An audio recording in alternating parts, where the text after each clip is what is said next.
Ew. I'm feeling silly today. I don't know why. Yeah, you're just kind of silly like all the time. That's though. true though. That's also true. Anyway. Right. Could you not cough in the microphone? Damn. You're literally being Sorry. so dramatic right now. Sorry. Hi guys. Nah. Hey. Yeah, that made me ugly laugh. Hey. Hey. Are you reading The Weekend right now? Ew. Hi, Angel. That's disgusting. Not The Weekend. Don't ever equate me to an Hi, Aquarius. Get their asses. I'm gonna come for every Aquarius on this planet. Hi, Angel. Hi, Angel. How was it? I like that though. It's actually nice. I hated that he did that though. Hey, That's so y'all. gross. Yeah. Ew. Okay, ready? I guess. I guess. I'm fucking waiting. No. Welcome to the podcast, y'all. Our first one, actually, with the new title, Vibe-acious Babes. Yes, we are babes. Let me know what y'all think of it. Yeah. Like Period. it's actually there. It is. It is. Yeah. Mm-hmm. Let's see. Do you want to give out your little people where people can follow you real quick? Go ahead. I hate your ass. Hurry up. 10 episodes. This marks 10 episodes and you Oh, yeah. still being a Leo. It's his season It's my right season now, y'all. Like, yes. I'm not even concerned. He's being so dramatic about it. But yes, my name is Audrey Tan. You can follow me at first.generation on Instagram and First Generation on Twitch and YouTube. I am currently working on getting my first vlog out, and it's going to be the first one of me going to Japan, my first solo trip. Fuck yeah. So, check out for that. I am also live streaming on Wednesdays at 7 o'clock on my Twitch channel. This week will probably be The Witcher. Ooh. Or GTA 5. It was a tie between the two on my last poll on Instagram. It was a tie? It was a tie. It was 34 and 34. But the last time I was like rendering the rest of our podcasts and like making sure that they're all compressed. So I couldn't play such like a high maintenance game. And I just played Unpacking, this like super cute game called Unpacking. Damn, I think that we should. You said I didn't even listen to that. Yeah, I didn't even listen to the poll. I know. I felt But make sure bad. y'all vote. Yeah, but follow me and vote, and then I will listen to you. I promise. I promise. Yes. So this week it'll be a rock paper scissors kind of tie. So I'm gonna make everybody choose rock paper scissors, and it'll I like be that. Yeah, right. And whatever is the most one, Yeah. is the one I want to play. Yes. You set these people up. Yes, I Just did. I would love to see The Witcher. I haven't seen you play anything like that. And then That's true. GTA, I am sure, is always a blast. It honestly. was so much fun the last time. It was just so much lagging that I just I think I need to modify like the video specs, but yeah. that'll be something for me to deal with. Yeah. But it was super fun last time I played GTA 5. So I already posted those full streams of me playing Stardew Valley and of me playing GTA 5. So this week I'll be posting the Unpacking episode. So yeah. Nice. And for you, my love. Let's see. My name is Avocado Papi on Instagram. I'm an artist, so you can follow me on there.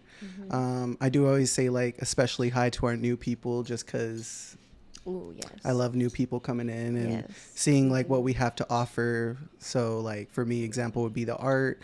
I have a comic book called Brujas coming out. I'm officially saying it on here. I kind of said it on my live stream yesterday, but I'm hoping for October 31st to release the first 5 pages of the first comic book. Ooh. So that's like my little goal that I'm having in mind for myself. Just like some information to put out there. So exciting. Yeah.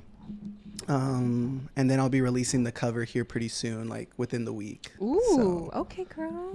Moving fast here. We're starting to pick up the pace, and we're looking at like our projections of like when we need to finish it, and it's doable. It's doable. So as long as it's doable for you and your new schedule, you know, I think that's all that really matters. That's something that I really wanted to like accommodate, was just my new job. Like, if y'all don't know, then I started a new job here recently because, you know, we still need money. Yes, period. And so I just wanted to see how that's going to go. And then you slowly integrate like your already existing schedule. Oh, okay, I So see. that's just like a little example of how artists can still maintain a job while also like doing their art on the side. Oh, So if okay. you want to follow something like that, follow my Instagram, Yes. follow my YouTube. I'm going to be posting more videos monthly.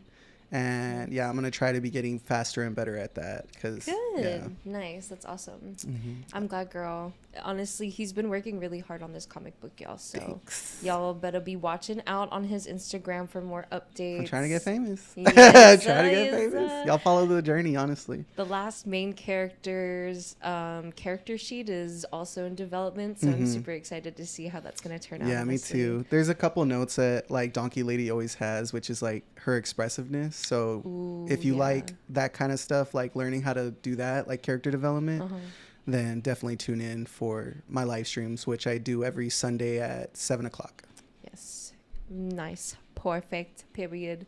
My love, would you like to explain our lovely card of the day? Card of the day is the Queen of Swords. So whenever I get this card in a reading, I'm automatically assuming that it's in the feminine energy just because the queen, and then the swords having to do with the mental space. So this is a person of regalness, a person who has standards, a person who understands their mind and how complex other people's minds are and able to like look at things analytically and make decisions, which I think goes really well with today's topic, which is communication. Yes. So basically an effective person at communication is the Queen of Swords, which is perfect for us to embody right now. Yes. Nice. Do you have any feelings towards the Queen of Swords? Like when you get that in a reading, or what does that tell you? Well, anything with swords really has to do with mentality is what I've been being taught. Queen of Swords in particular is someone who is like very protective over their current like emotional state. But for this particular instance, I think that us talking about communication, it's really honestly like telling. It's very kind of scary actually. I think that it's this not a coincidence. card came up. Yeah. But I think that it's also because this is something that we both try our best to work on in communicating with other people.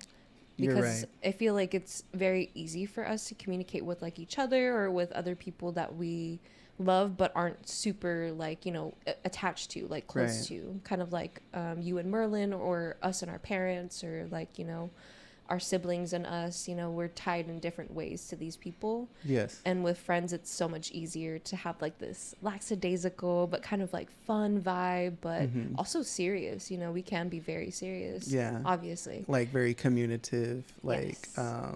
also like community building as well. So Yeah, I like that a lot about us. definitely Honestly. her giving that vibe. Yes, that's the queen right there. Period. But I did want to lead into this topic today by touching a little bit on last week's episode when we talked about drug addiction and being around drug addicts. And I just wanted to say, like, first and foremost, if you are struggling with any kind of addiction, if you know somebody or have a loved one who is struggling with addiction, I put resources in the description box in our YouTube video, as well as Angel is going to explain a little bit more about this communication system that is especially useful for people with addictive behavior, addictive mindset, and people around them who, you know, have to not deal with it, but have to Accommodate them. understand. Yeah, exactly.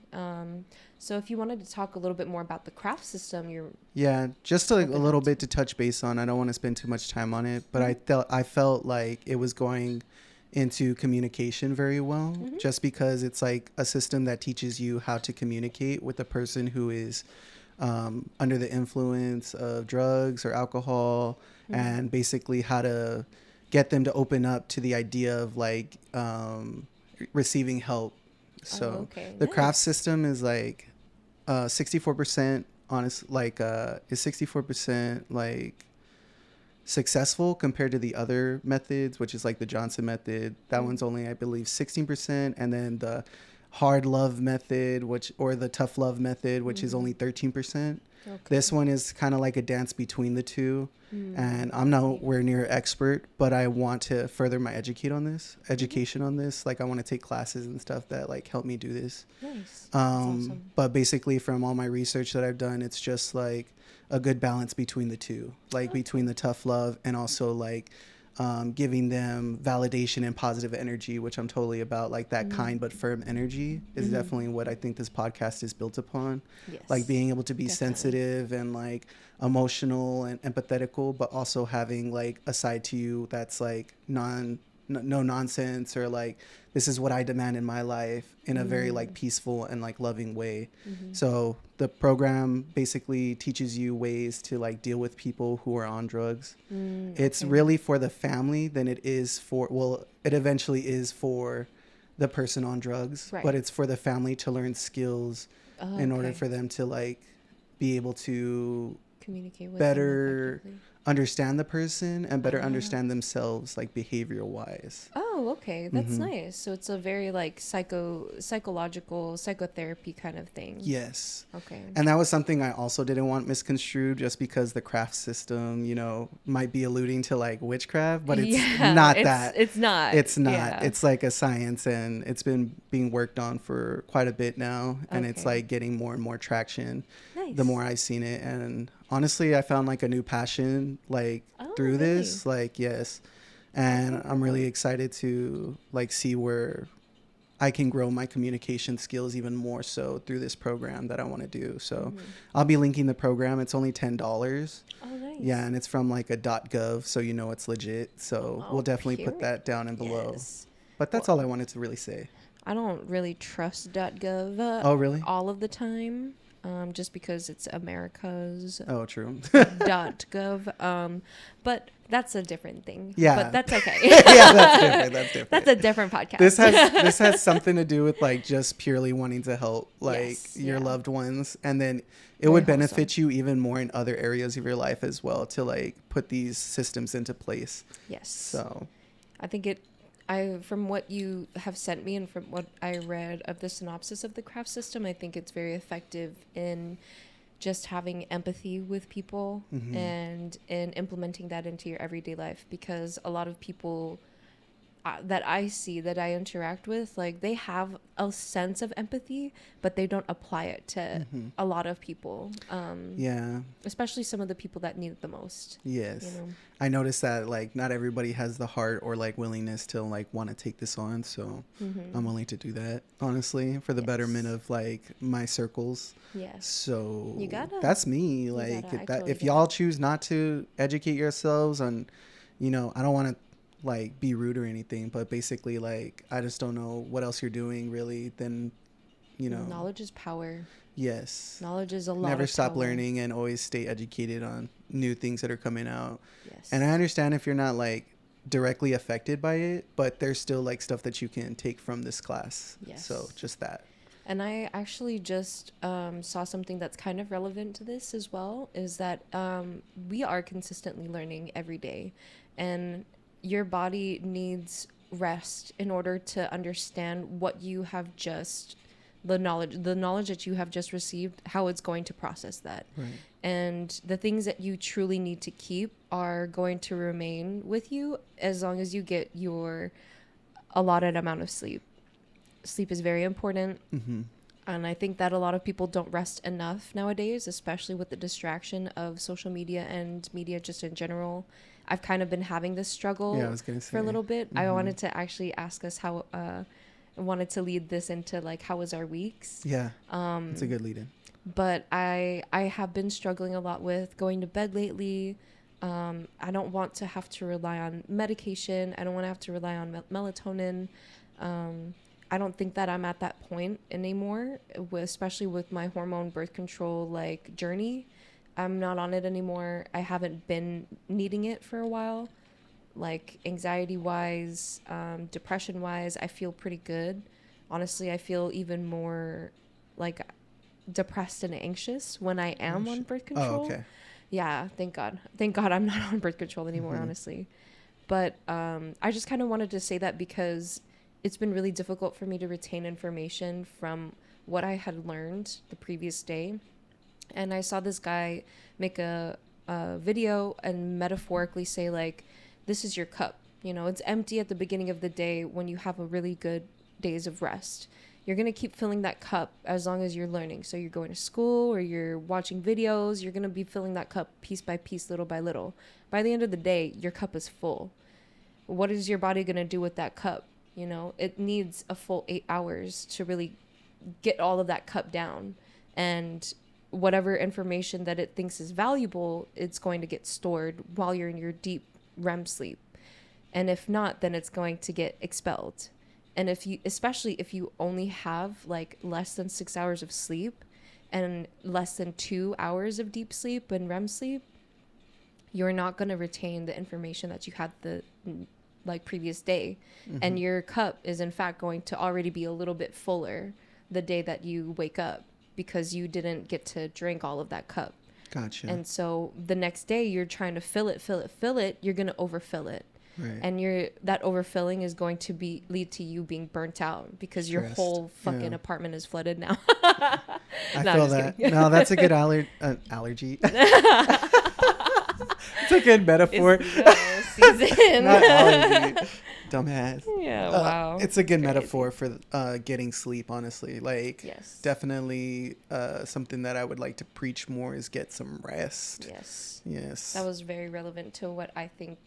Like, you know, we teach so many things. We want to instill so many things into our viewers and our subscribers. And it's all out of love. But it's also like, this is really good information for you, but also rest. You know, like, you don't have to be flooding yourself with information every day of every moment. You know, your body's just going to get more and more exhausted and tired for sure after doing that. So how was your week? My week, honestly, it's kind of like a blur. Oh, I just finished my training for my my new job that I just had. Yeah. It's pretty cute. I love it. Like, it's just a little gig for right now. Mm-hmm. I'm looking at moving my figure drawing class there. Hopefully it's a very beautiful like garden setting. They have yoga classes, smoothies, cocktails, you know, all the things I like. Yes. So it's cute. Like, and it's over there in Southtown. So I love it. It's like in an area of town that's like the art district. I'm excited to be more included into that community a little bit more, just because like I feel like proximity.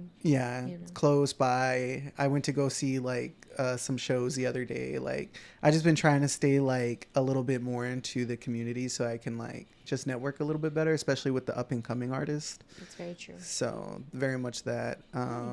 Yeah, just working, grinding. Yeah. Pretty much, yeah. So I felt good though. Yeah? Mm-hmm. Okay, good. Yeah, I'm not like exhausted or like, you know, my body hurts or anything like that. Like, everything feels pretty good for right now. Yes. Nice. I'm vibing. Yeah, it's his season, y'all. Yeah, it's my season, so I'm not putting up with shit. He's been a little spicy. He's been a little spicier coming back home. Yeah. That's why I was like, maybe we need to talk about it. Nah, I honestly feel like it's just like, I feel like this is actually going into like the communication aspect, because I wrote down like communication skills lead to like confidence, because you're able to kind of like tackle different like communication settings with like different ways that you've practiced or like analyzed. So it just allows, you know, a little bit more flow. And I love that. So I've been chilling. Good. I'm glad. Yeah. The spiciness is just probably coming from the fire energy around me. Yeah. Hop on the train, y'all. And it's also very fucking hot in Texas right now.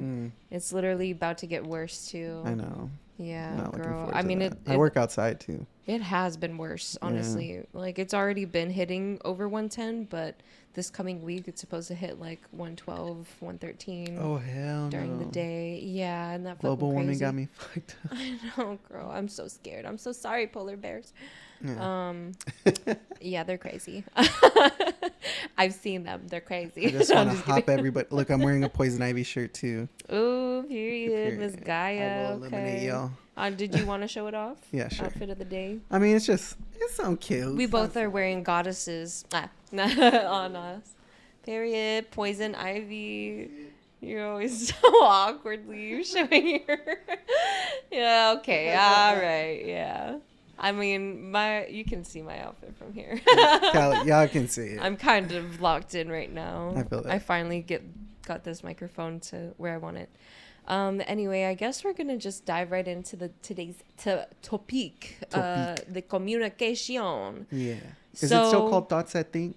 Are we still gonna keep that segment? Fuck it, yeah. Yeah, Thoughts that I like think. it. Thoughts That Think. We are thoughts that think. So Triple T.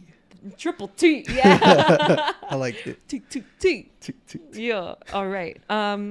So not gonna spit hot bars. I was about to say, is she about to pop off? I know, right? I started beatboxing.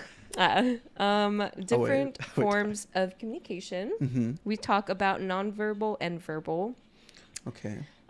So with verbal, I think that there are different things that go into it, like tone, your pitch, the intention behind your verbal communication. Mm-hmm. How do you have like an understanding of people's verbal like communication? Do you feel like you understand people's intentions just from talking to them? Yes, I'm pretty good at like understanding what people are saying. Maybe I might be a little bit slow when it comes to a nuanced conversation of like maybe like a sensual kind. I might be a little bit. I did not even realize that they were trying to talk to me like that. You know, a little bit too nuanced for me, but definitely in like I can understand like in especially I guess like serious situations. Like I feel like I'm a little bit better in those situations just because people are more genuine and honest in those situations. That's very true. Yeah. So as long as we're being honest and like talking with open dialogue, basically, I feel like we'll understand each other. But it's a more nuanced conversations that I probably have like a little bit less understanding over. Okay. Just because I'm just like. Yeah. So, but at work I really thrive. In family situations I really thrive. Romantic situations I feel like I've let them kind of like get out of hand sometimes just because communication was not there and I wasn't really practicing that. But now that I'm older and I've been in a relationship for a while now, like I feel like it's better. It's opened up a lot for me in the sense of like getting my point across and hearing his points if we come to like a discussion that's like we're both like at odds about. So definitely that.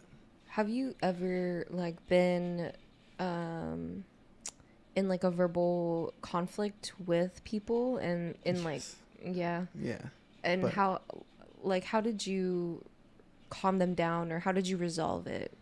Did it ever get resolved, I guess is the question. So the first thing that pops into my mind is like altercations I've had like with family members that are on drugs. I'm sorry, it always goes back to that. It's just like those are like pivotal moments in my communication skills that I've noticed where I've either overachieved or like I've achieved like exactly what I was supposed to do, or overachieving in the sense like I'm doing too much, you know. Okay, I see. And then achieving it in the like, yeah, I got it right. Or in a situation like that I had is where like I reacted with anger. And so in those situations I would recommend that stepping away and like, you know, like trying to keep the situation calm is always best. That is going to take practice, and that's something that like definitely I'm working towards like when it comes to my communication and behavioral skills. So have I ever been in like an angry one, and how did I approach it? I definitely match the energy because that's just like who I am a little bit. Like I'm definitely like, especially if it's with a family member or like even just some random bozo on the street. Like if you're getting like loud with me, I'm gonna get loud, you know?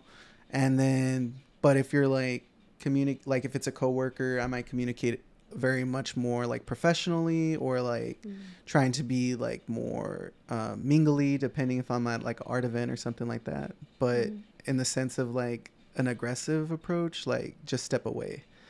Like I wouldn't engage it any further if things are getting aggressive. That's way easier said than done. I know that, but it's definitely something that some people need to work on harder than others. You know what I mean? I see. Was that something that you think that you had to work on a lot?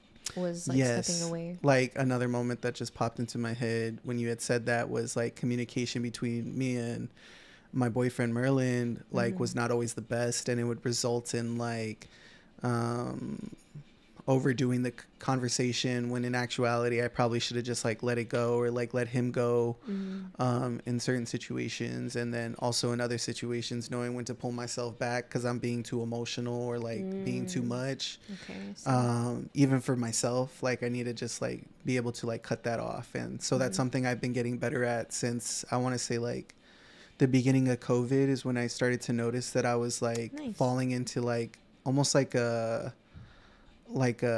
spiral, like I was spiraling in these situations, and I wanted to learn why I was spiraling, and I wanted to learn how I can prevent myself from spiraling, is where like my communication journey kind of began.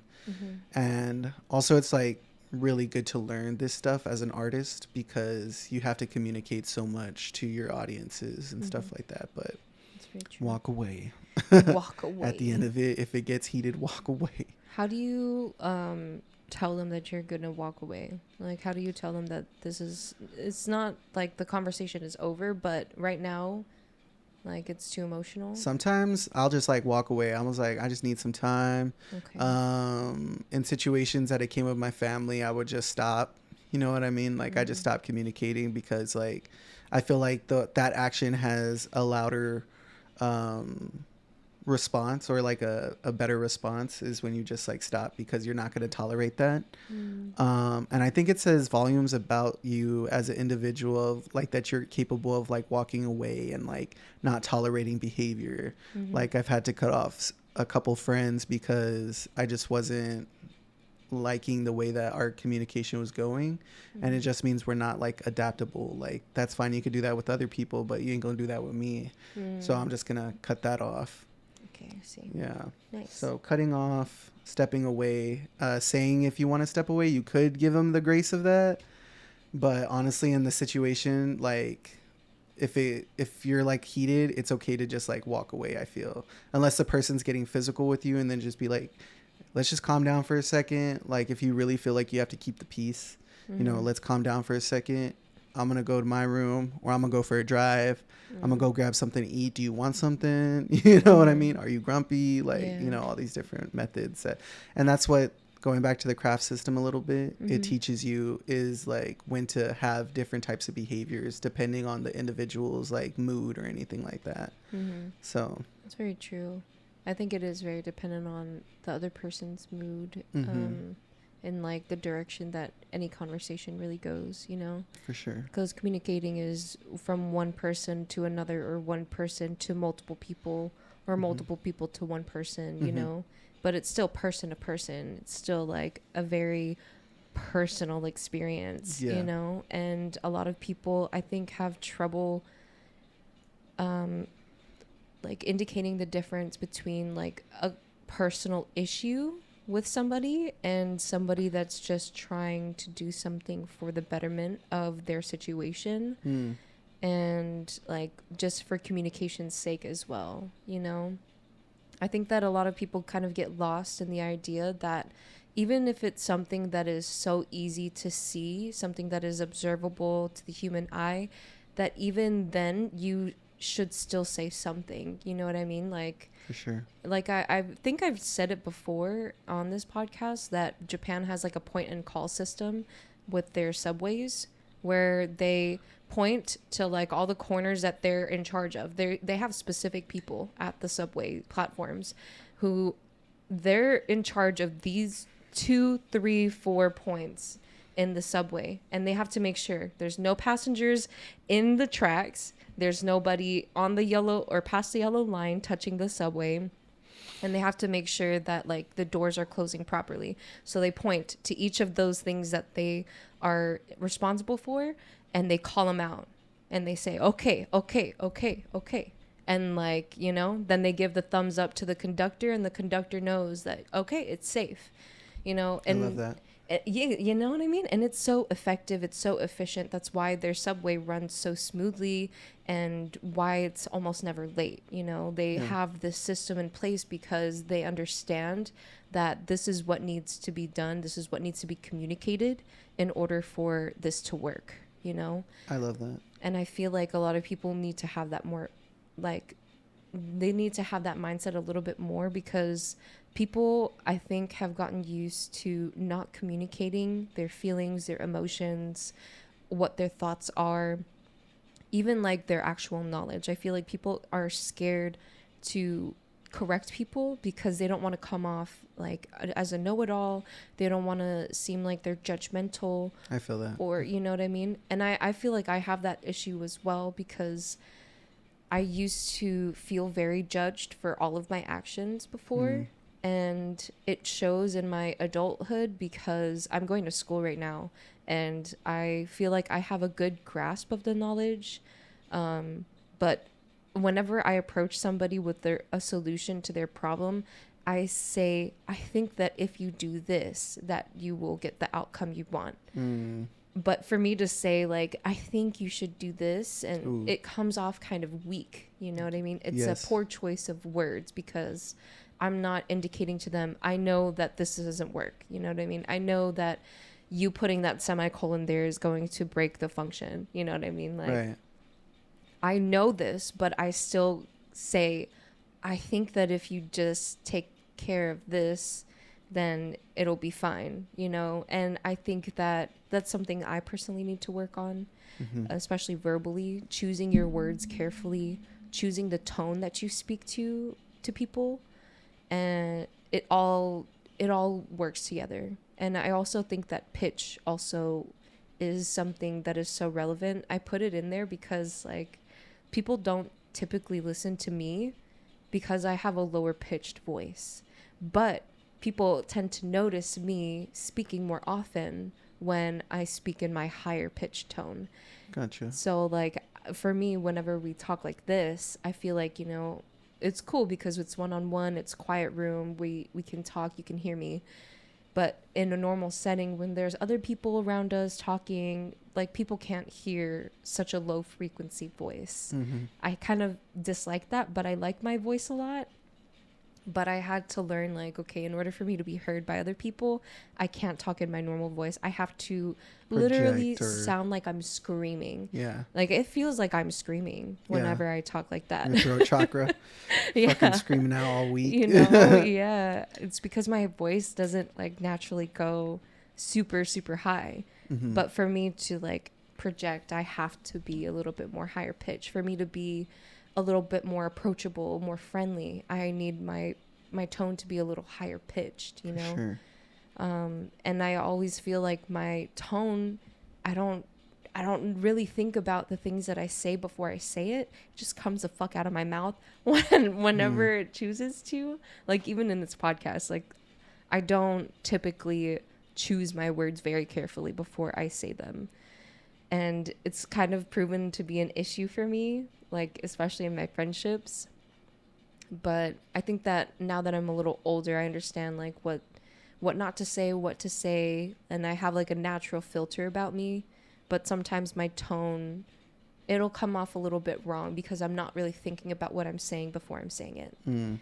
So think about what you say before you say it, okay? And how you gonna say it. Period. Get into that habit, because now that I'm trying to implement this habit, it's very fucking difficult for me. Yeah. My brain does not work like that now. You have to be so mindful when you're communicating. Like, that's something I've learned as, like, a teacher, and then also just being, like, a leader of, like, the business that I'm doing. So just, like, a lot of communication skills definitely have been learning. And I think pitch and all that does have something to do with a lot of how people perceive the way that you're talking to them. So for me, like, projecting my voice is something that's hard for me, but it's definitely something that is beneficial towards, like, getting information across to, like, guests or class, or like in a class setting for sure, like projecting and, like, making sure that you have this like, air about you, that you're here to educate people and to take them seriously. So you're going to speak in a certain manner. Right. So that. And I feel like, you know, it all, it all kind of ties into also like how you show other people your emotions as well. Yes. You not showing any emotion doesn't prove that you, okay, wait. Showing your emotions isn't a weakness. Right. Showing your emotions is actually a very big strength that a lot of people are shocked by.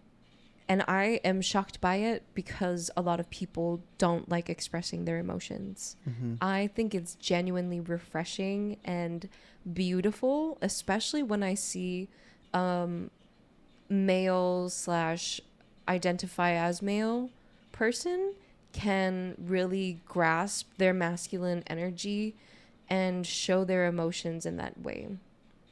And like that's just healthfully saying like when they're uncomfortable, when they can tell somebody eloquently like, you know, hey, I think that's not the right thing to do.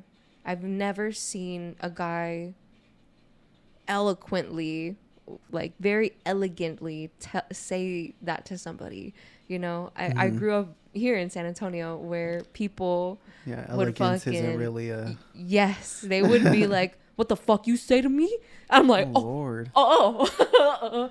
Jesus, I didn't say anything, sir. Not that's let scary. alone me. I would say I grew up around that type of energy as well. Of like not really until I got to like I was introduced in the church, and then like men all of a sudden like had the like ways of like being able It's to only in communicate. church. Yeah, but it Yeah. was only in church, and it was like used in a washing way a little bit. I I feel. see. I feel that. Yeah, I also feel that way about my mom. feel that. I feel like she's a little brainwashed, but it's okay. I love her still. God bless her. God bless. Yeah, please, God bless her. Yeah, no. So, we did have a couple of questions about Nice. verbal communication. I would like to go back though to like when you are facing like emotional situations, like you notice your emotional outbursts are like not really working towards a conversation.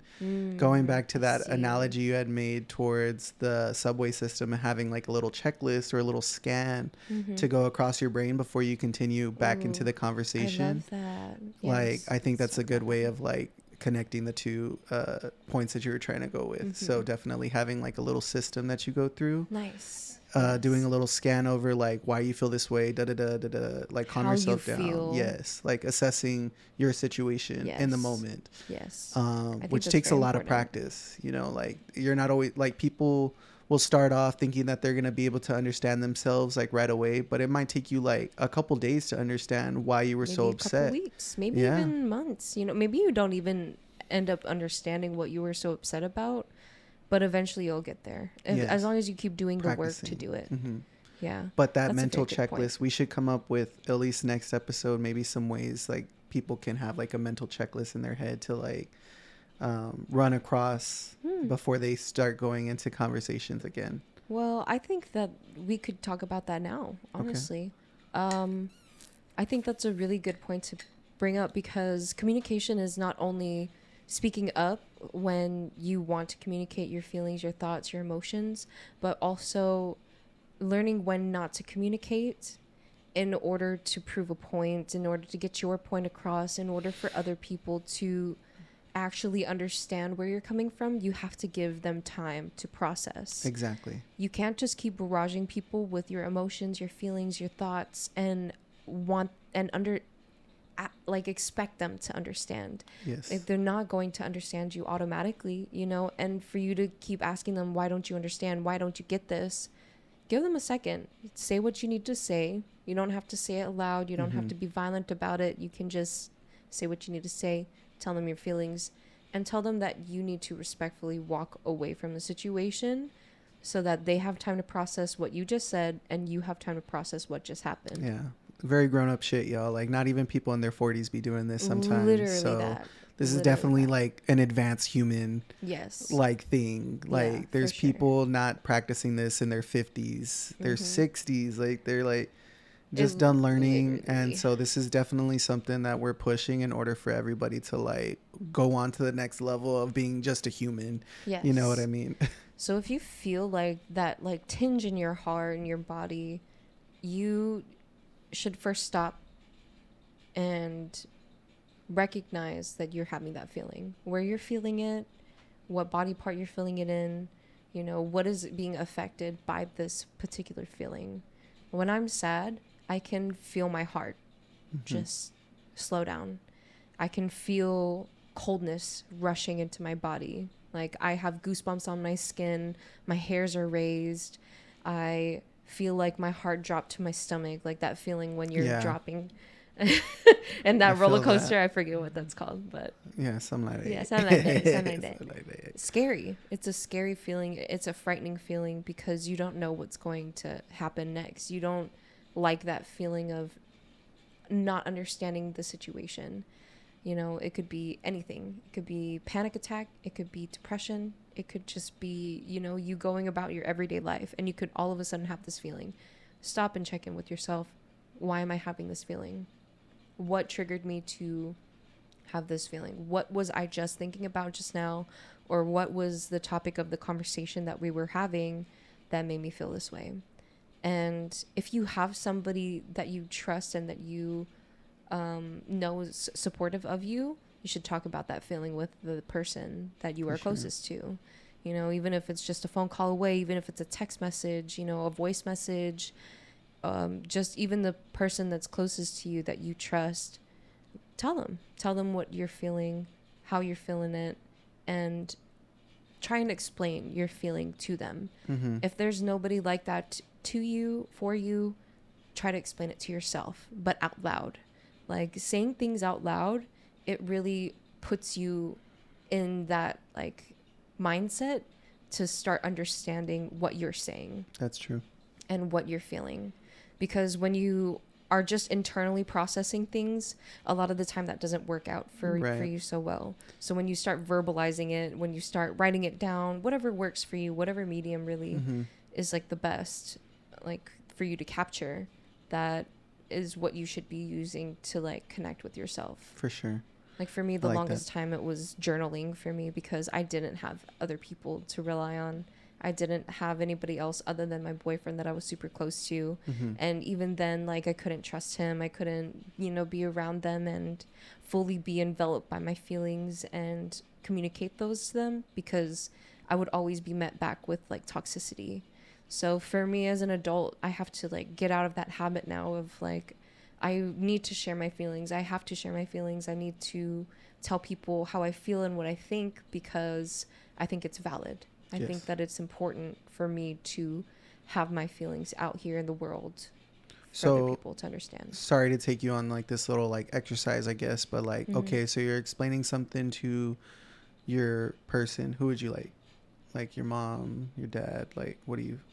Yeah, sure. Let's do my mom. Okay, so you're having a conversation with your mom and you're like telling her how you feel about a certain situation, and she starts maybe putting some negative like comments on them, like, why are you bringing this up now, like, don't you think I'm tired, or like, how do you respond in that situation?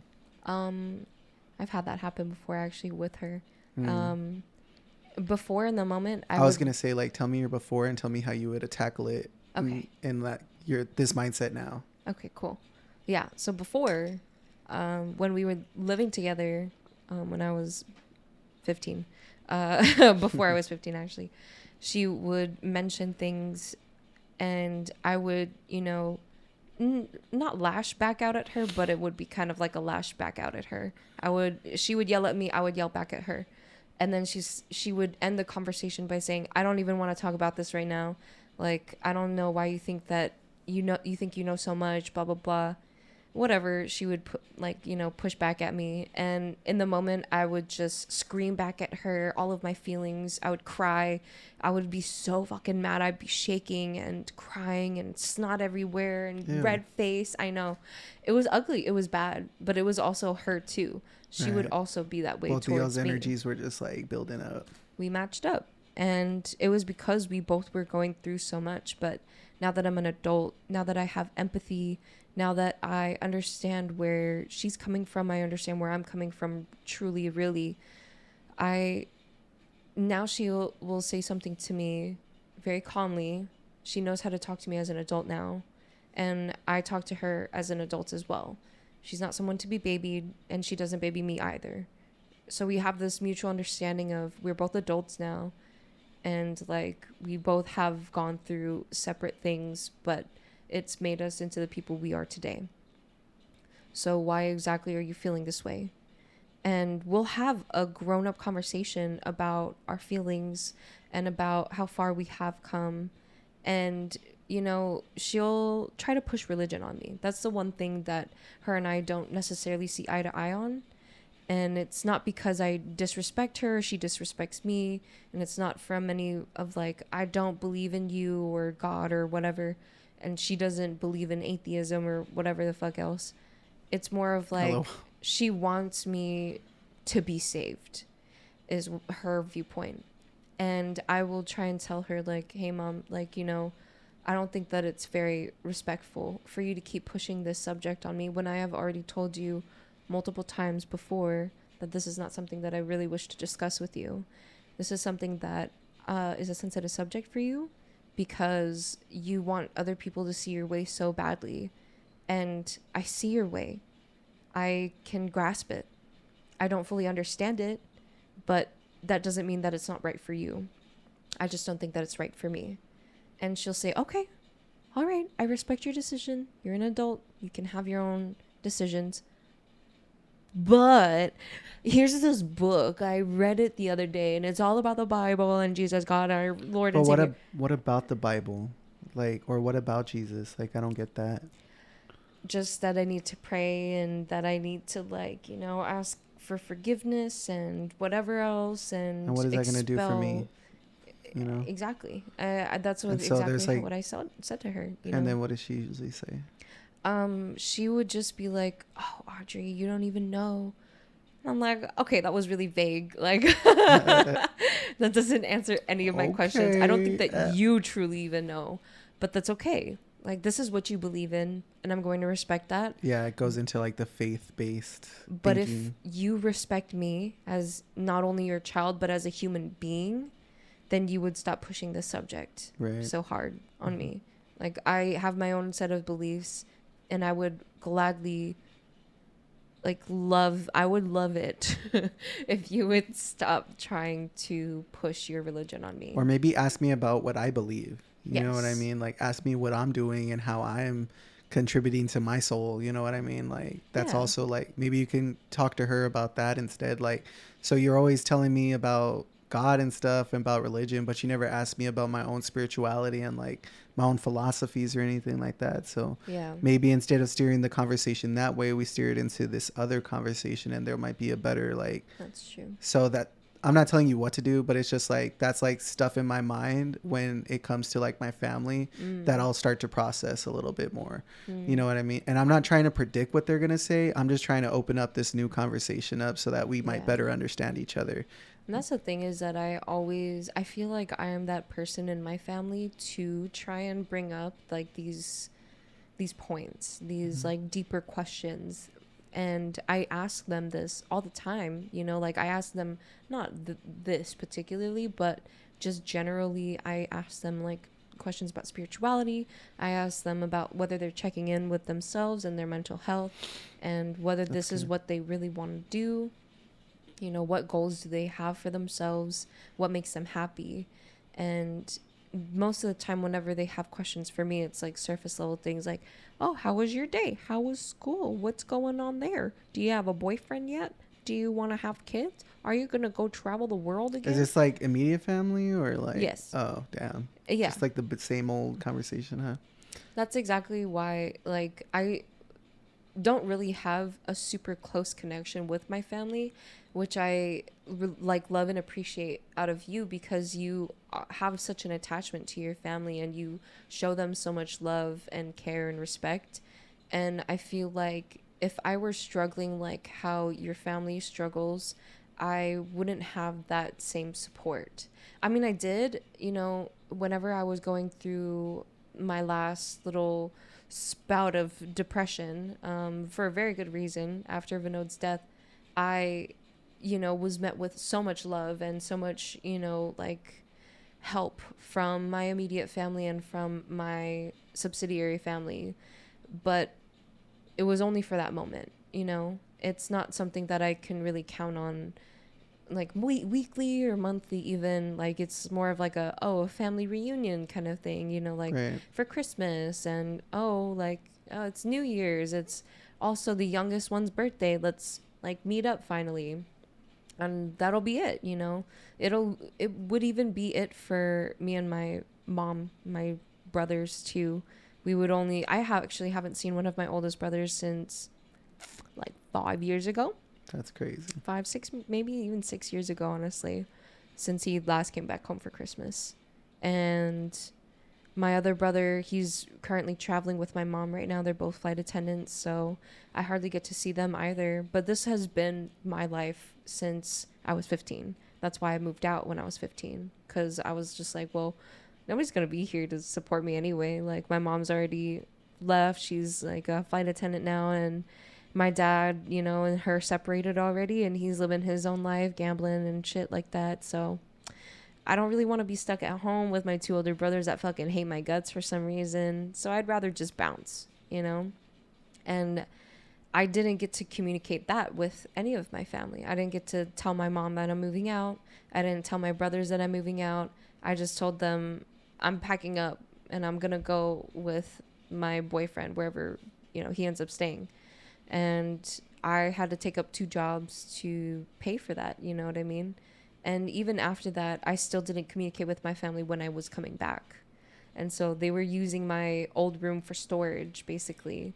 And whenever I had broken up with my boyfriend, or whenever we had mutually broken up, I went back to the house, and like they didn't really know how to communicate their sorrow to me about like, oh, I'm sad that, you guys didn't make it, because it was like one of our childhood best friends. But they understood, and they didn't say anything to me. They're just like, okay, well, welcome back. That was it. Like, no communication whatsoever from any of my family members. Even my mom, she didn't even know that I had moved back home, because she was living with her boyfriend at the time, who is now my stepdad. So I'm just like, okay, well, there's nobody to be really happy that I'm home. There's nobody to even like care that I'm home. The only thing that, it feels like my family really cared about was like, that I brought back home another car for them to use. Like, and that was it, So it made me feel like communicating my feelings and my emotions and the thoughts that were going through my head. It made me feel like I was really alone. And it put me into that mindset of like, I can't talk to anybody. I can't depend on anybody. And especially not for emotional or, thought-provoking talk, conversations. And so like now, as I'm healing that part of myself, and that I'm talking to you more often about how I communicate with other people, I realize a lot of the things that I was missing out on growing up, especially with my family, and especially with just talking to people in general, making friends, and like having casual conversations with people. Like, my casual conversations with people sounds like an interrogation, because I just ask so many questions. Like, I genuinely I feel like that's pretty normal. Yeah? Okay. Yeah. I feel like I genuinely find other people like interesting in what they are interested in. I love talking to people about their interests, because seeing that light in somebody's eyes about their interests just like sparks some other kind of happiness in me. I feel that. And I truly love it. Like, there's this one guy in my class currently, and he like could go on for days about philosophy, or even this old game that I used to play called Maple Story. Fuck yeah. Yeah, I love Maple Story. That's what I'm saying. Fuck yeah. And I told him like, oh, I used to love that fucking video game. I actually like played it 2 years ago, like during COVID. It was pretty fucking sick, dude. Yeah. And he literally could go and tell me like the whole lore of it. Oh, I don't even know. You know what I mean? Yeah, I don't even know. And I like that because he had this light in his eyes and he was like, oh, I'm so sorry for boring you. You know, I'm sure that, you know, this isn't super interesting to you. I'm like, no, go on. Like, it's so nice that you have a childlike wonderment of something you're so interested in. And I love seeing that in people. That's how I feel I about hope Neopets. that you, yeah. So hire us, please. So hire us, Neopets. We're both Thank looking. you. Thank you. But yeah, I just told him, like, I think that it's so wonderful that you can express your childlike wonderment towards such a subject that, you know, might seem so menial in the grand scheme of things. But to you, it's something that is important. It's something that you are passionate about. I think that's cute that you like being like, you like bringing that out in people. Yeah, of course. I mean, yeah, I don't know. I guess it is a little different, but I think that a lot of people are, I don't think that they're off put by it, but they're just shocked by me genuinely being interested in what they're interested in. I'm definitely a person that like, I love that. But I'm definitely a person and be like, I'm gonna talk to you whenever you want to talk to me, and like, okay, I see. I'm not trying to get to know anybody just because like, I feel like I just listened to this topic about this on Leo Skepi's podcast, and it was talking about how like you need to provide yourself with like an understanding of like your time and how much people take up of your time and what you're willing to give to people and what you're not willing to give to people. I see. And so I feel like I'm very protective over that time because I've had so many instances of people that I've been friends with, but they don't actually do anything for me, like towards like me as a person. And so that might be sound like a little bitchy, but I'm basically just like, if you're not going to provide anything That's like true. to me besides like getting lit, then I probably won't hang out with you too often because I don't even get lit that often. Yeah, So literally that. Like, if you aren't doing something to provoke me to be better towards my future myself, if you aren't even doing that for your own self, I don't think we can be friends. yes, I'm very decisive over like where I put my energy towards, especially when communicating with like coworkers, because it's just kind of like it's either the communication is going to be that you're doing a great job and that I appreciate you and I'm having a good time being your coworker, or it's like you need to do better and you need to do this before we're ever considered to be like cool. Even even cool. Okay, I see. Where do you think that comes from, though? You just had so many people wasting your time. I would say just like wasting my time, and it just goes to like where I don't want to waste my time anymore with like silly conversations. And I feel like that's where I kind of like come across people who are like you, where they ask a lot of questions in like weird situations. And I'm very like reserved about that. You know what like I'll answer their questions, but I'm just like wary of like this person is like wanting to know so much about me, and that sends up like a red flag to me personally.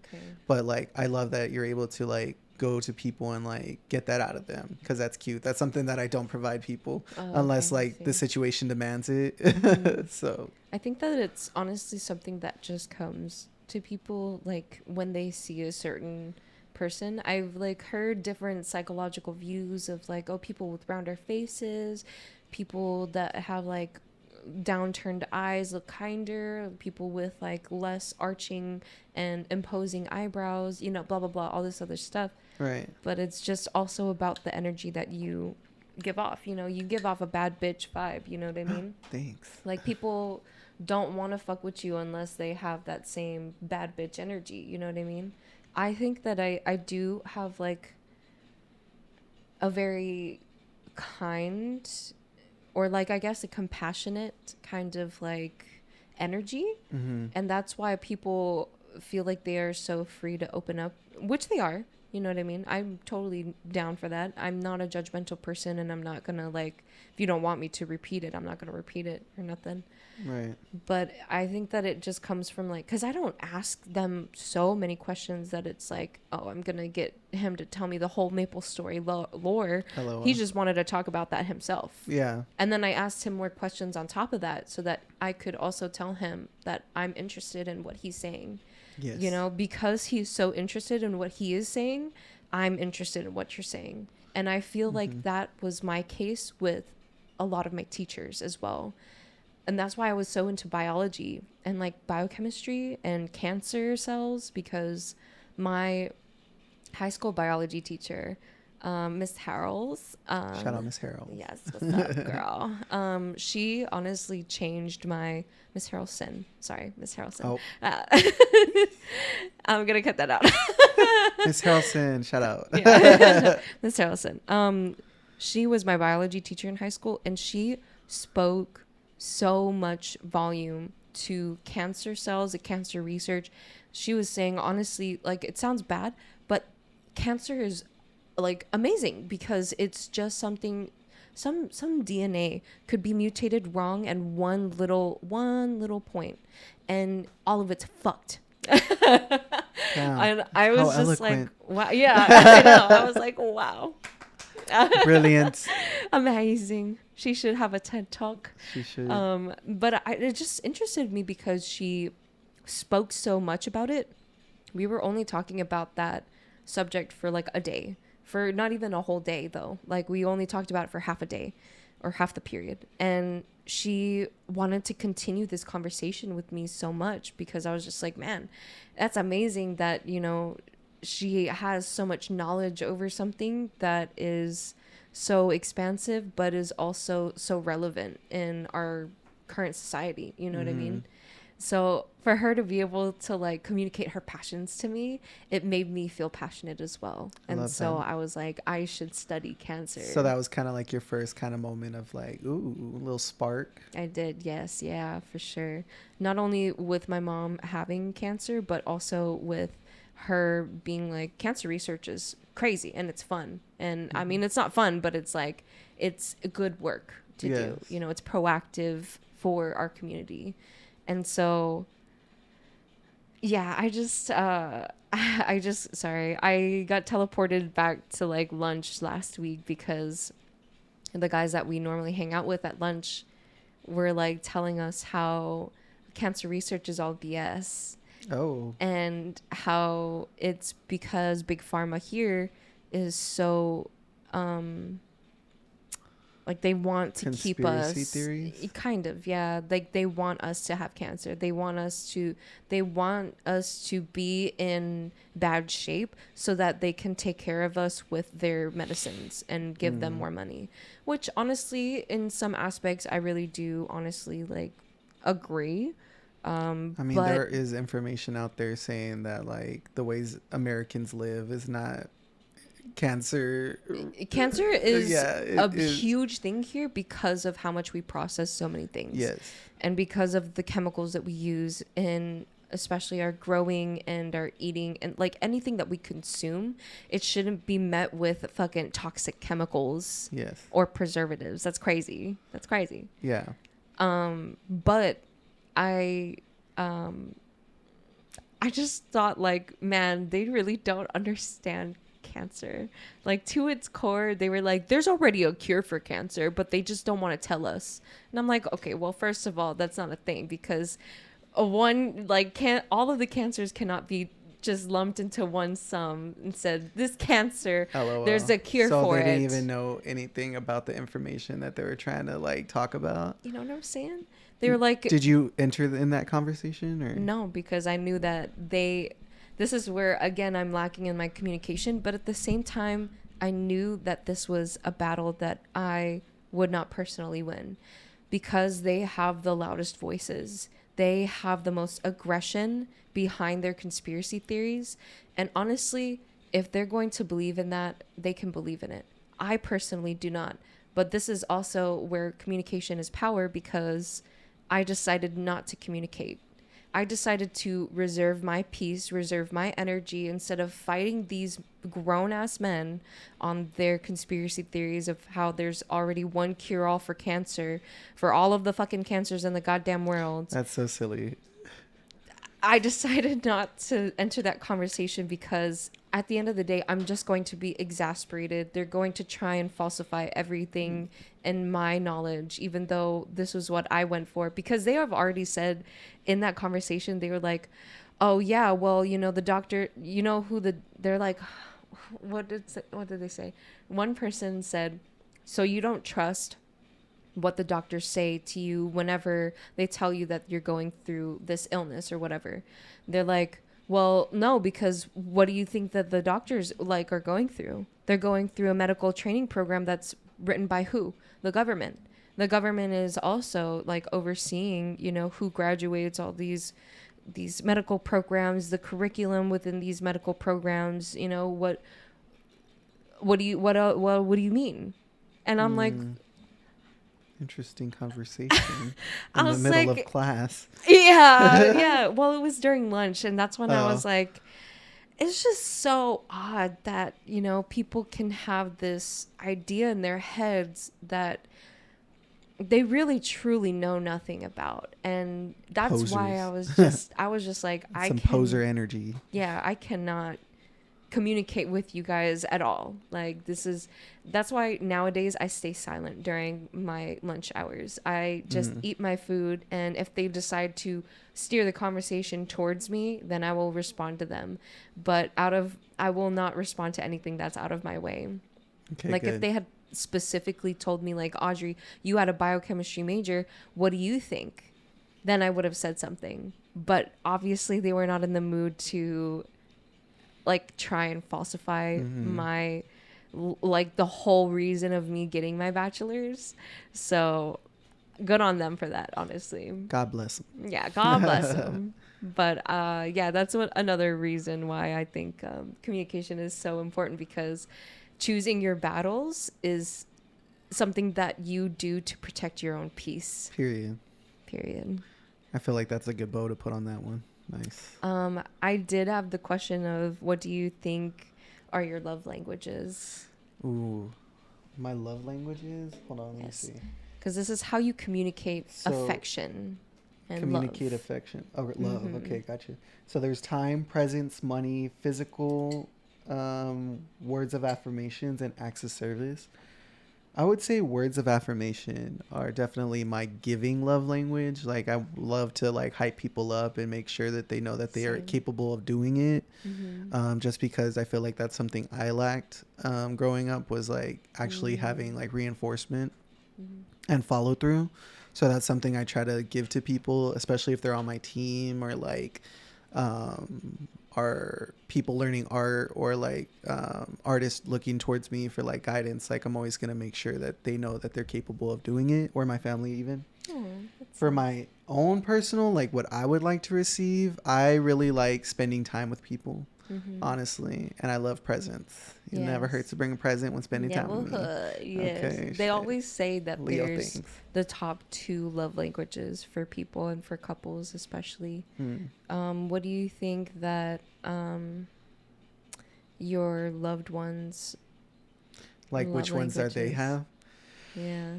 Let's just talk about I'm gonna pick somebody. Merlin. Okay, Merlin. And then one of your parents. Okay. So me and my boyfriend, I feel like we do share the same love languages in the sense of like presence and time. Yes. Like, we love spending time with each other. We love like vibing out and like watching TV, eating food, going to nice places, you know, going to parks. Like, we just like hanging out with each other. Quality time. And I love that. He loves that. We both love affection as well. Like, we're very like cuddly people, so we like cuddly. But I would say even more so than that is like being able to take care of each other financially, and like presents and stuff like that.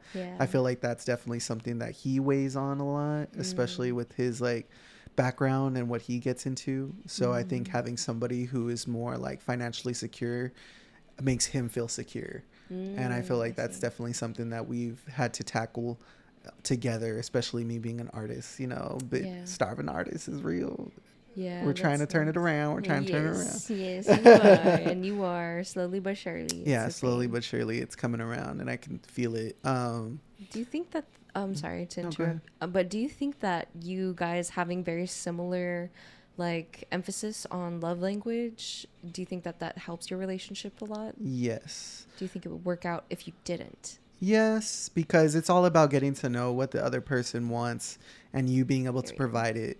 I could see how it wouldn't work out. Like, definitely it would be more of a challenge to keep a stable relationship. Yeah. But I feel like that's the whole point of like your relationships, is being able to learn what the other person needs and wants from you, and being able to provide that for them, and not just like romantic relationships, but also like platonic and familial relationships as well. Nice. One of my parents, I would say my dad is the very much more affectionate one. Okay. So I'm going to go with him just because I feel him a little bit. He's also a Leo. I would say he is a big time spender. Like, he loves spending time with people. He loves spending time with his loved ones. Like, he's always telling them to come over. He's always trying to barbecue. He's always trying to host. And I feel like I definitely got that energy from him, especially the whole like service and hosting people. Like, I love that aspect of him.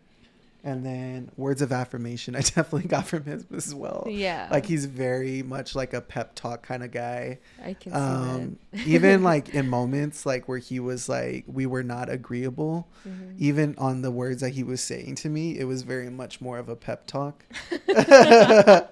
So Aww. I feel like that's our relationship with each other, and understanding, like, let me pick a hard one. I guess like my brother Andrew, you know what I mean? He has like, we're not always eye to eye, and he has way more different takes on like his relationships and stuff like that.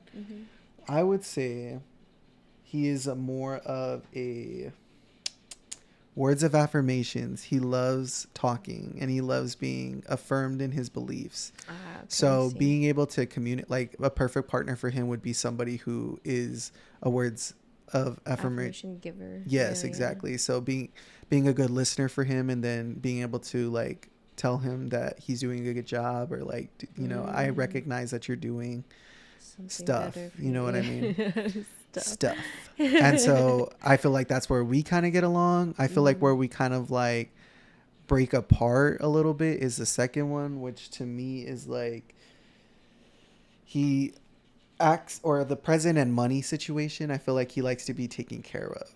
And I just don't want to take care of anybody, like, unless they're like my man, which is my boyfriend, and that's because he pulls his own weight very much so.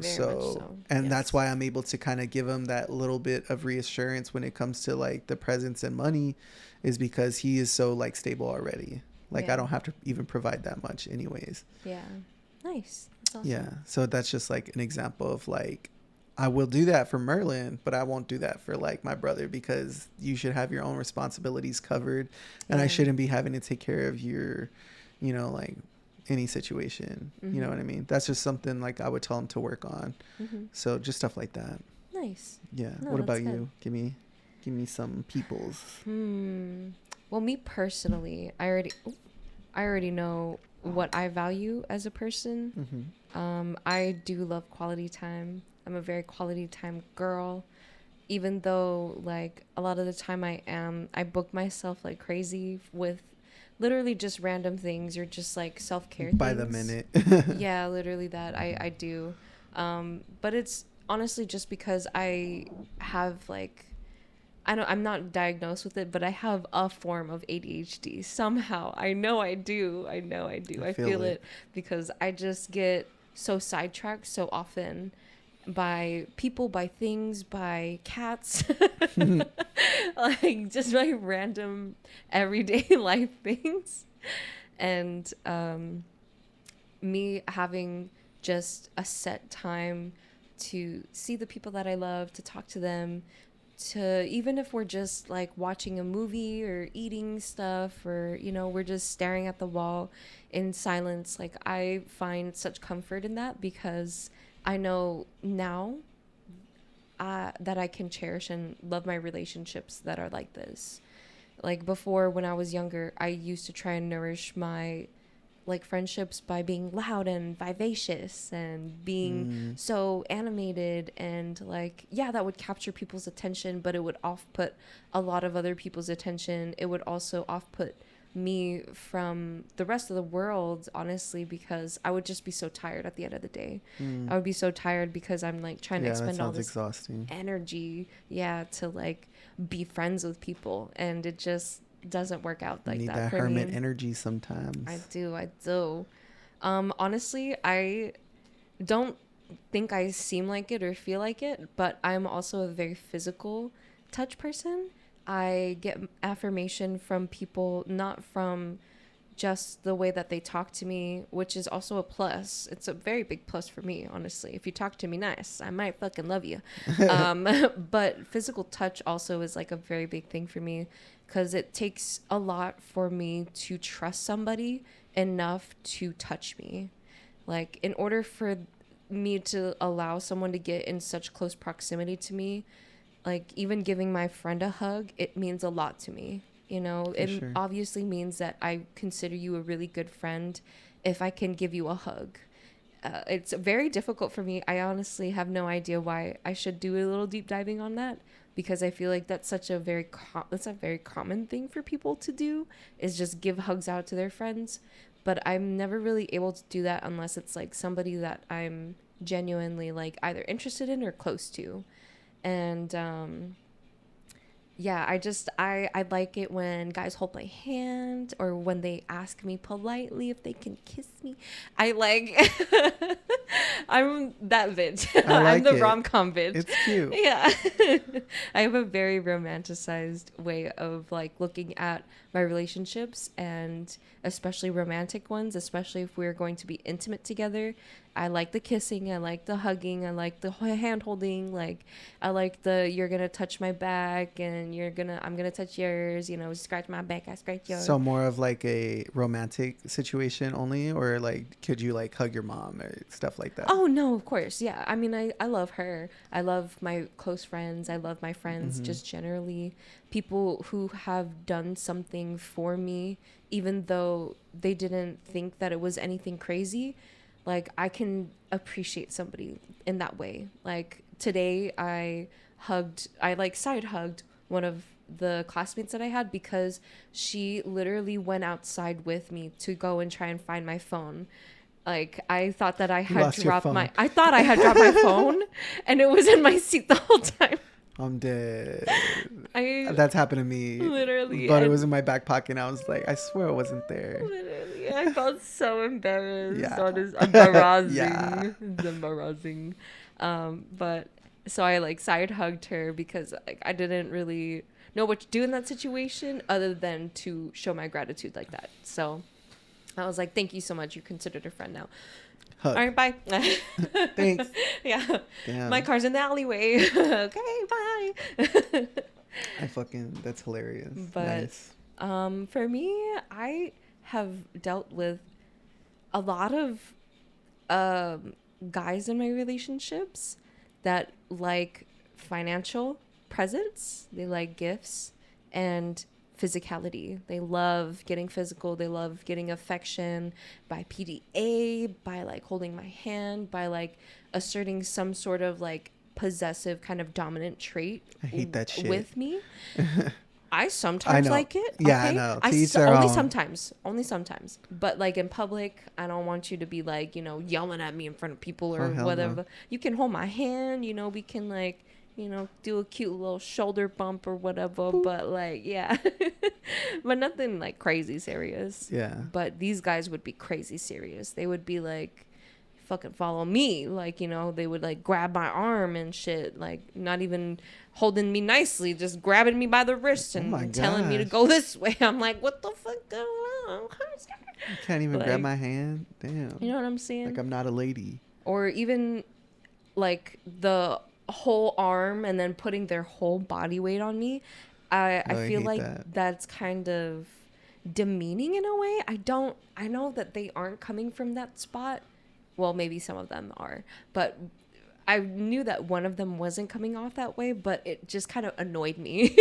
Yeah, I don't want all your I'm weight on like, me, bitch. Yeah, like you're almost 280-pound man. Like, do you Damn. think that I want to be fucking all scrunched up on you?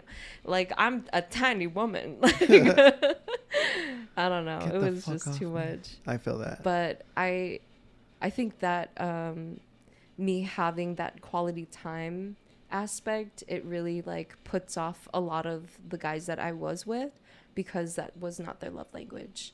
Like I would ask them to stay and like, you know, go out on a date with me, or like, you know, we can go walk in the park together. Like we would go play Pokemon Go, or like do some random shit like that. And it's not even that much of a time that I was asking for. I would ask for like an hour out of their day to like hang out, not even talk about anything. Like, let's just watch TV. Let's do a coloring book together. Let's pet the cats together. I love quality time. You That's know definitely what I'm me. saying? Yeah. That's what I'm saying. And it's like, you don't even have to say anything. Just be here. Just be present. Like, don't pick up your phone the whole fucking time. Don't be like, I need to go sell drugs. Don't be like, you know what I mean? Like, Yeah. like, yeah, I totally understand. Totally get that. But it's just like, just spend some time and give me your attention for an hour and I'll be fine.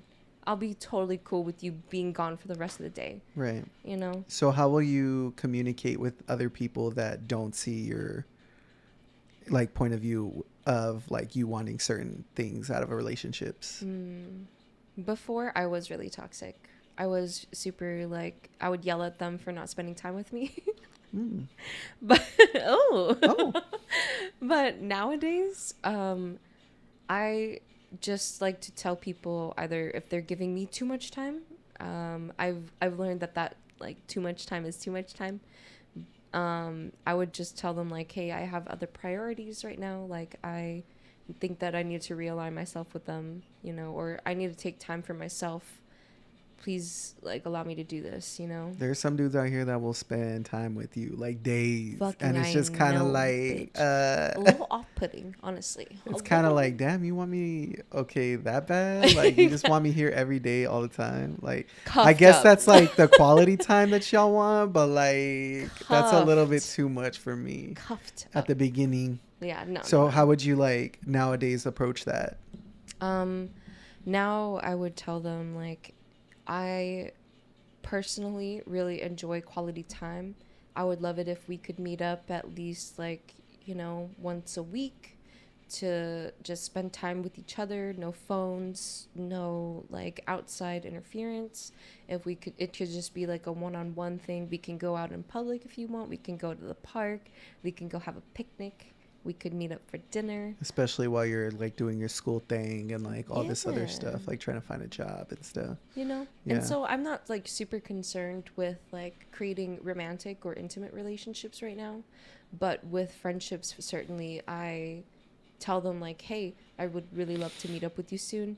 The thing is that a lot of the times our schedules don't mix together because I'm like going to school while they're free and they're at work while I'm free. So it's like I never really get a chance to end this awkward salsa with them. So I tell my friends like, hey, whenever you get a moment, like if you have free time, just let me know. And I love that. I will definitely do my best to make it out to you. But I just want you to know that even if I don't respond to your messages now, it doesn't mean I don't love you. It doesn't mean that I'm not thinking about you. I'm so sorry that I'm not responding to you. I just am so busy and so overwhelmed with school and like learning what I need to learn in class that I just have to focus on that for right now. You know, it'll only be until October, and then I promise I'll be a better friend. We got 2 things for October. You got your thing ending, and then I got my thing starting. So the Bruja stuff. Oh yeah. So we got 2 October things to celebrate. Period. Yeah. It's gonna be a good time. Yeah, October's gonna be good. Ooh, and especially for Halloween. I know, perfect. Perfect. It's gonna be so amazing. I'm so excited. What other points did you want to touch on? Non-verbal language and communication. So like body language, understanding social cues. I'm so bad at that. Attention spans, really. Yeah. I feel like I'm a little too good at that, honestly. I'm a little too perceptive of people. So I guess like I would love to pick your brain a little bit because I feel like there's a lot of people that are just so like closed off. I feel like I can tell more from somebody saying like a lie, but that doesn't communicate with the whole, or that's not going into the whole like nonverbal thing. So it's just kind of like, if you're not going to say anything, then it's kind of like, how am I supposed to notice?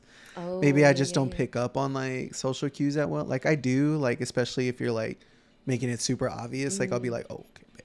Oh, but that's what you were saying before About when, what? like people will pursue you intimately or like, they're trying to show Yeah. interest in you. Yeah. You definitely don't get that, huh? Yeah. Yeah. Literally, body language is all Like, that it is. yeah, my friends would tell me like, "Oh yeah, you didn't know they had a crush on you?" And I'm all like, "The No. Yeah. fuck?" Like, how am I supposed to know that That's if they don't me. tell me? Or like, I'm very much like just be forward with me kind of person. So Oh, if okay. you are interested in like some Just say type of thing, just let something. me know, and I'll be Just say like, no. something. Yes. Unfortunately. No, I totally feel because I was the same way too. I feel Hmm. like I only came into this now, like as I'm older, because unfortunately I've had a lot of partners that would lie to me and that would like take my So trust you and kind of run like away with picked it. up on different The social cues. nuances, yeah, and Gotcha. like and just associating that intention with their like body language. Shiftiness. Yeah. So then I guess, do you just not pay it like I don't mean to make it sound like I'm like No, berating you or anything. no, Do go you ahead. not pay attention to like the way that people move when they're around you? Like do you notice when I would people say I pay attention to my family more about their body language and like what they're mm, going through just because I like to see what they're kind of like. I like to like read their minds and I know them. oh, But okay, I like when see. it comes to other people, maybe like friends too, I'll like assess their like their social cues. Like do they feel are they sitting down? Like Mm, are they like slumped over or like they just not looking at me like while they're talking, stuff like mm, that. okay. When it comes to like a coworker, just somebody I just met, like I definitely don't even care to like keep track of that stuff because it's Oh, just okay. like I don't Like why would I? yeah, I just don't Yeah. register it as important. Mm-hmm. When I'm learning, like for example, I just started this new job. Mm-hmm. I will say that I'm very attentive to like what people are doing around me just because I need to Mm. pick up on what the silent language is in a kitchen, which Oh, is okay. actually very like about synergy. Yes. So learning the synergy between people and like what they're doing Mm-hmm. is very much of like the nuanced nonverbal stuff, you know what I Oh, mean? okay. But Yeah. it's also like a big communication area is the kitchen because you got to be like behind or Yeah. Of hands out, course. stuff like this, whatever. Mm-hmm. I need this and that, like, but Mm-hmm. so I guess there's both that come into play, like that I do associate with like um, business. Okay. But when it comes to like, I'm just meeting somebody, I'm Social not really too cues. sure or Mm. too keen on it because it just doesn't affect me any like at all. Like I don't want to get to know you Mm. unless like something is Mm-hmm. there to develop. But Okay, I see. you know, Do you think that you've met more people that have the inability to ignore social cues or have the ability to understand social cues? yes, I feel like my mom, she's a Cancer. She understands social cues pretty well, Okay. and she kind of like adjusts herself to those kind of things. Mm. My sister is definitely not somebody who understands social cues. Mm-hmm. Like she'll say something kind of hurtful, and I'll be like, Okay. "Ooh, that hurt my feelings," and I'll be all quiet and shit. She'll be acting like normal. And I'm like, Damn. first of all, fuck you.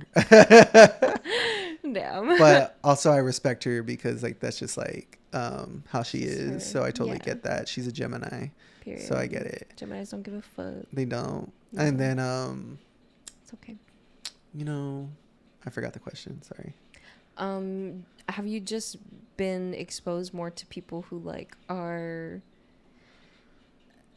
able to like understand social cues, I Mm, guess? I guess nowadays in my like adulthood, I would say that people can understand like that I'm having like a bad day or something like that Yeah, without yeah. me saying it. But Okay.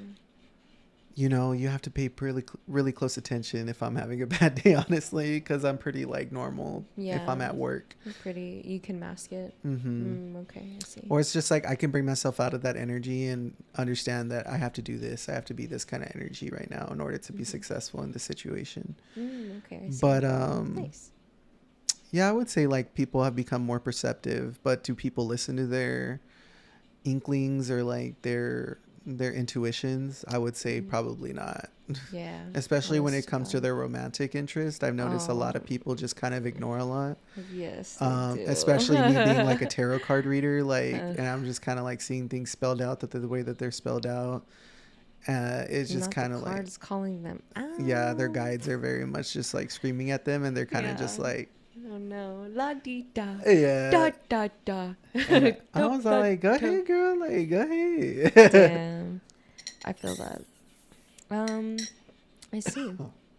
Because I come from the perspective, well, I guess I kind of come from this perspective of like, I have the ability to read social cues and like intention, and I trust my intuition a lot more now than I have ever before, because I have felt so helpless in situations before. Mm, You know, I feel like I have gone through a lot, and especially people taking advantage of my stature, my size, and like my demeanor for as well. sure. Hmm. I think that a lot of people think that I won't do something if they try to confront me, if they try to get violent with me, if they try to do something to me. You know, they think that they could just pick me up and fucking like throw me or something. But that's exactly the That's whole definitely reason. where we differ. Yeah. It's just like you are feminine, and I'm come across as a very masculine person. Yes, very much so. And I think that is like the biggest difference, because I come from a place of like, I have to do this. I have to be aware of my surroundings, and I have to be on guard at all times. That is why I'm so like defensively analyzing people and their behavior and their body language around me. That's crazy. I have to, Yeah. because I've just dealt with so many people who have tried to spike my drink. I've dealt Oh, with people God. who have, I've been tried to, or I have been robbed twice already. One at gunpoint, one at knife point. Yeah, well, knife One that point. they asked me. Question mark, yeah. Yeah, they literally asked me, and then they were like, bitch, don't fucking come after me, okay? I'm like, okay, ho. I see sorry. you, all right. Sorry, my My bad. bad, my bad. I just won't be paid for the next 2 months, but that's all right. Okay, I see where that differs between like masculine and feminine, like presenting people. It's just like more feminine people are gonna have to pick up on more nuanced language to understand what situation they're in. Whereas Definitely. like masculine people might not have to take care of like that kind of like knowledge, because it just doesn't affect It them. doesn't. Like, no, Mhm. but also there is like street smarts that come into play here, like but like Yes. as long as you're out of those situations, or like you can read the room properly of like, oh, this is an intense situation, let me get out of here. Yeah. You know, that's a basic of like Yeah. intuition, I feel. Oh, yeah, for sure. Exactly. But that's also exactly why, like, it's different, especially when I am talking to men in particular, or boys just in general. Sick. Because, yeah, Just exactly. kidding. That's what I'm saying. JK. Stop talking to me. No, I'm just kidding. Stop talking to me. But it's just because I feel like I have to be on guard around these people. Mm-hmm. I have to be on guard because they might have a different intention going into this conversation than I do. Right. And that's kind of honestly like upsetting, because I wish that it weren't that way. Oh, that's crazy. Yeah. That's crazy. That's crazy. But it's like to the point where I don't even feel comfortable being like an Uber or Lyft driver Mm-hmm. because of what men Men will think that try. they can do to me, Right. even though that is not something that they should do, and something that I will not allow Or them other to women do. thinking that like other women are able to be like taken advantage of, so they'll like Exactly. try that too. Yeah, exactly. Those crazy Uber people. Yeah, exactly. Yeah. And that's why I just I wanted to get Nonverbal stronger in the gym as well, because my intuition is just so fucking on point, bitch. Like, I hate that it is on point so often, because I want to believe in humanity so much. Like, I wanted to believe in the compassion and kindness of others, and the empathy factor playing into it, but it just doesn't happen with a lot of guys, because they don't understand social cues, because they don't have the ability to read my emotions when I wear them. And that's what's truly upsetting, is because at the end of the day, those people that cannot read me right now will never be able to understand me. I wear my feelings on my sleeve kind of person. Like, my heart is on my sleeve. You can see all of me, you know all of me, if you even wanted to ask, if you had the, you know, intuition to really gather what I'm giving you, then you would understand me to my core already. Like, I'm not a one to hide my feelings. I'm not one to hide my emotions. I'm very honest, and I don't tell people just like bullshit about me. You know, like, there's no sense in me to do that. Like, I would gain nothing from not being myself. Right. And I just think that it's so crazy that people think that what they get from me is not me at all. Like, I get that feeling a lot from people, that they think that I'm just being fake nice, or that I'm just this loud because I'm like trying to get attention or California something. nice. Yeah. But I'm just this way. Uh, I'm just this way. There's a difference between California nice and Sorry. Southern hospitality. Yeah, period. There you go. Southern hospitality is like very much like rooted in hospitality, and California Yes. nice is very much like, I'm gonna be nice to you for the moment until Yes. like something comes up, and then I'm gonna be something else. Whereas Southern hospitality is more like, I understand I'm being put out a little bit, but like, you know, But I'm gonna do here's my this roast. for the benefit for the both of us. Right, Yeah. exactly. You know, I find happiness in taking care of other people, and like letting other people pursue their passions and talk about them in front of me. So I would rather much have that attitude towards me than to have somebody like be fucking nasty to me. You know what I mean? Yeah. Like, if you want to be nasty, I can be nasty too, but I'm not gonna be, because that's not who I really am and my true self. Right. Like, I think that's just so difficult for, especially, I hate that I say this a lot, but I feel like it is very prominent because of the community that we are in currently, the societies that we grew up in, or the communities that we grew up in. I was about like, what communities?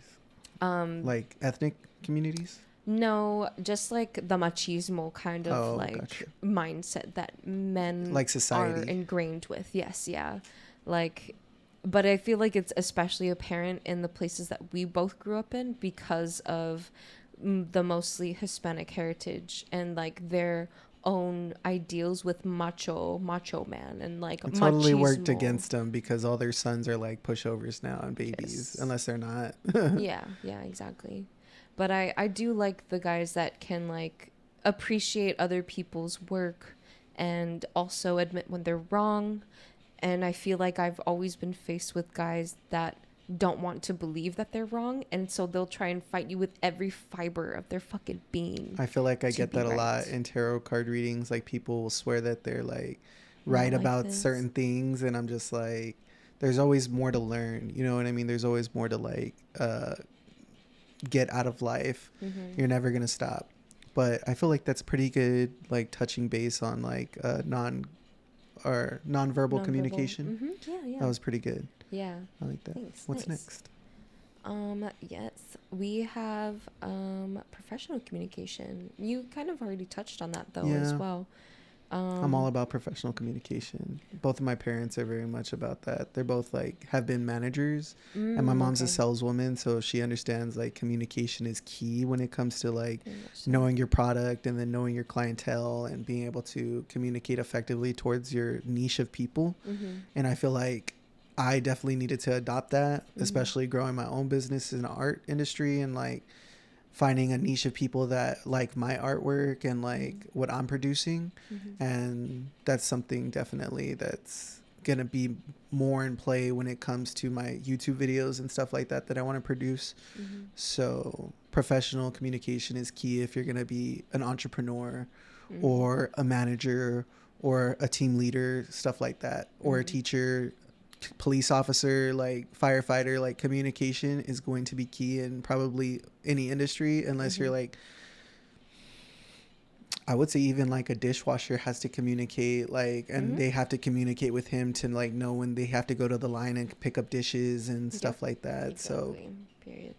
it's just key in every role, but even more so in like leadership roles. Yes. And public safety roles.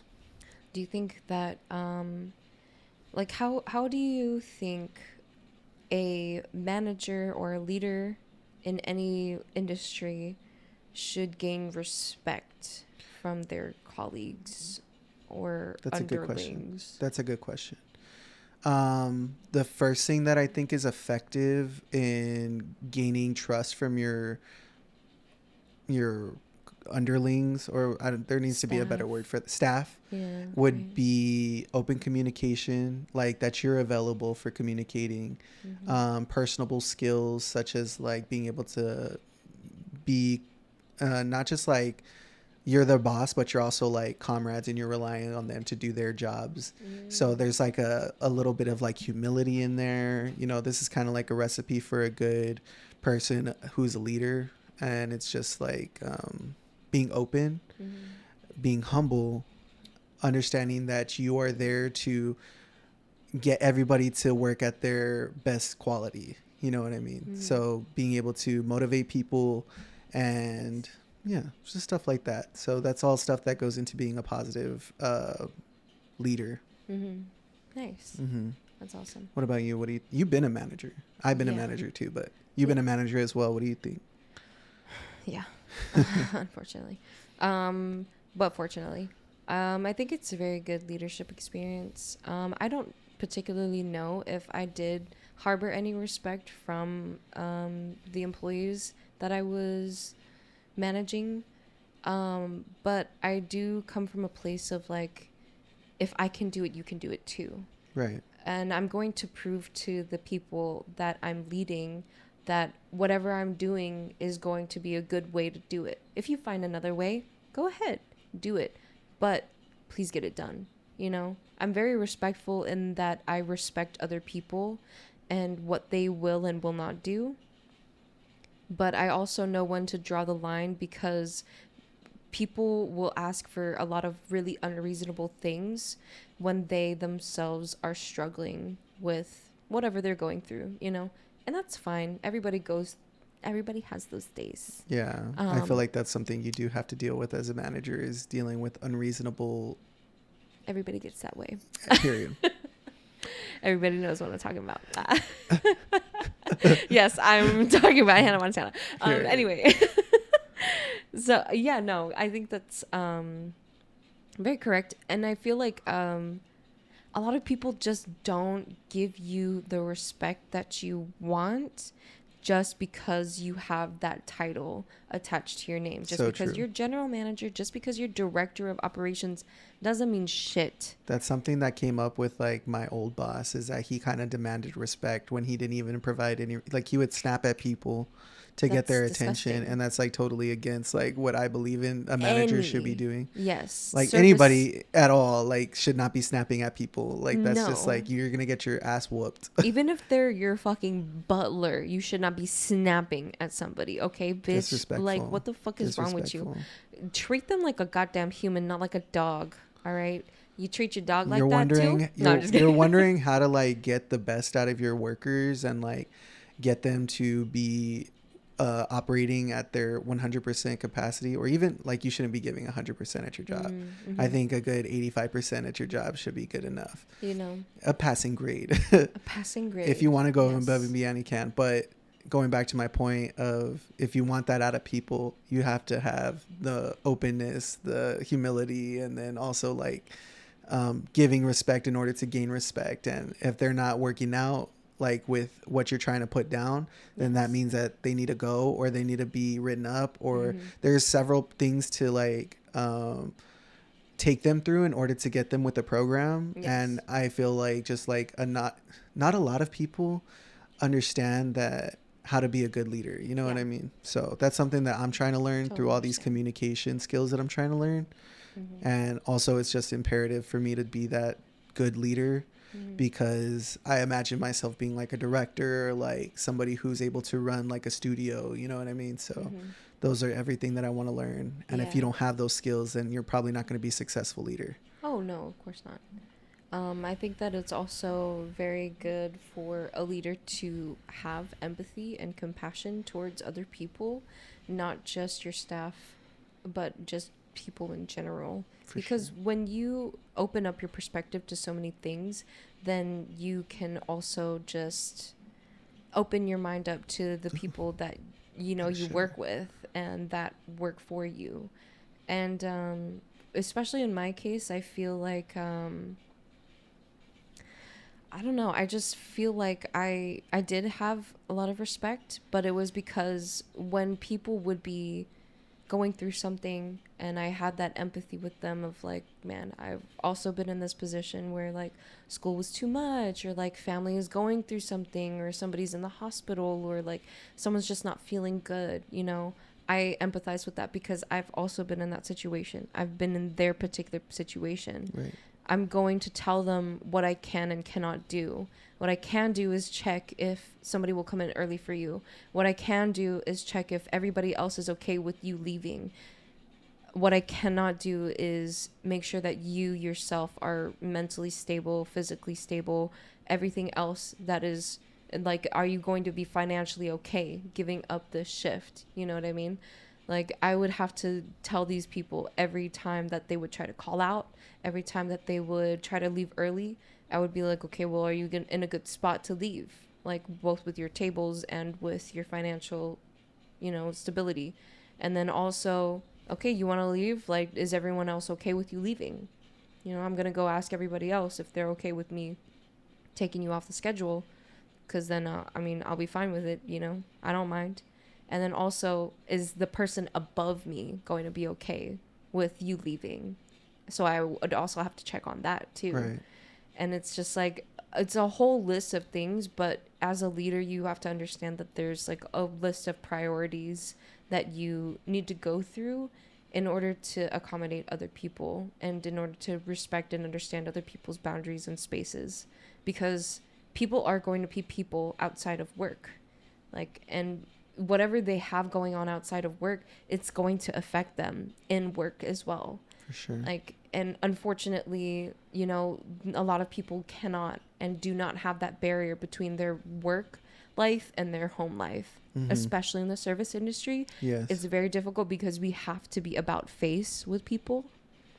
So we have to face people that we don't even know every day, while in the back of our minds we're going through like emotional turmoil, or like, something's just weighing on our mind, or my fucking mom is in the hospital, or I don't have a car today, fuck, I'm gonna have to fucking walk home, like just random things like that will be on people's minds throughout work. And for us to not be empathetic towards it, even though we ourselves are going through something every day, it would just be so unreasonable to expect someone to come into work and just release all of their shit when they come in through the door. For sure. Like, that's not a thing. Like, so many managers would tell me that every time that I would come in, and I'm like, I'm so sorry, but I'm living my life for me. I'm not living my life for fucking like this beer garden. I'm not living my life to serve margaritas to these drunk ass bitches on brunch day. Like, the heck. I'm here to be me because this is how I know how to make money. Period. I make money the best this way, so I'm going to continue. I love it. Period. I'm going to come in whether I'm crying or not. I expect my managers to have like some sort of like having my back, and if they don't, then there's something wrong with our business relationship. So period, girl.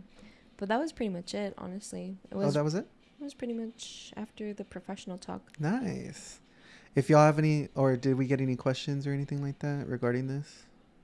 Not that I can see on my phone currently. Oh yeah. Yeah, my phone's the camera. Hi, phone. Hey, phone. Yeah, that was really all that I wanted to talk about when it came to like communication. Nice. I love it. I love communicating. I love learning how to communicate even better.